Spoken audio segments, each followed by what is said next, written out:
Hi guys, welcome to my channel. मैं हूँ फानिया जुवेद। आज मैं आप लोगों के साथ शेयर करने वाली हूँ सेंसिटिव स्किन वालों के लिए फेस पैक बनाऊंगी। जिनकी स्किन सेंसिटिव है वो इसको ये फेस पैक को यूज़ करें। ये फेस पैक बहुत अच्छा है, उनकी स्किन क्लीन एंड क्लियर होगी और ग्लोइंग करेगी। और आप लोग मेरे चैनल पर न्यू है, मेरे चैनल को लाइक शेयर और सब्सक्राइब कर दें। तो आप लोगों ने मुझे इंस्टाग्राम और फेसबुक पर फॉलो करना है। चलिए स्टार्ट करते हैं। आप लोगों ने लेना है 1 टीस्पून हनी लेना है आपने। उसके बाद आप लोगों ने लेना है वाटर। ये वाटर है, पानी पीने वाला है। आप लोग चाहे तो दूसरा वाटर ले लें। और ये है मेरे पास एलोवेरा जेल।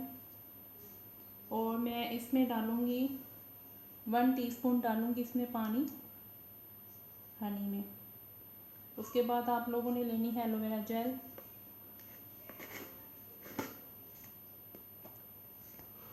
ये आप लोगों ने 1 चम्मच डालना है। और आप लोगों ने इन सब चीज़ों को मिक्स करना है।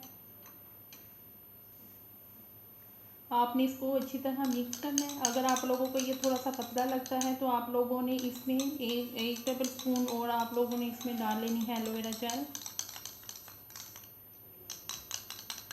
आपने इसमें 1 टेबल स्पून ही डालनी है। अगर आपको ये थोड़ा सा पतला लगे तो आप इसमें 1 टेबल स्पून एलोवेरा जेल डालेंगे। और आपने इसको अच्छी तरह से मिक्स करके आपने इसको अपने चेहरे पे लगाना है। लगाने के बाद आपने इससे 2 से 3 मिनट के लिए मसाज करनी है। और आपने सिर्फ इसको 5 मिनट के लिए छोड़ देना है। और ज़रूर इसको ट्राई करें, ये बहुत अच्छा पैक है आपकी स्किन ग्लोइंग। तो आपको वीडियो अच्छी लगी तो लाइक और शेयर कर दे, भी चैनल को सब्सक्राइब कर दें। अल्लाह हाफिज़, बाय बाय।